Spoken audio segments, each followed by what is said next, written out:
I want to learn faster, and these long and boring lectures are not helping me at all. So I want to study, but I don't want to watch these long lectures. You're not wrong. It's not that you don't want to study, but you want to study in a smart way because you already have some understanding of the topic. So why would you watch the whole video lecture, right?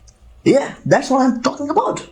So here is the new way to study for you. Open an AI tool like ChatGPT or Gemini, then ask it to take your quiz on that topic. Complete that quiz. Now ask the AI to determine your weak areas based on the quiz. Because there would be some answers which you haven't get right. Now you can use AI tools and you can also use other materials to study more on that topics only. You don't need to cover all of the things. Now you need to focus only on those topics in which you are weaker. Now once you are satisfied with your preparation, go back to the AI and ask it to take your quiz on those same weak areas which you prepared for. Thank you so much for sacrificing your precious time and adding one more thoughtful mind in this world.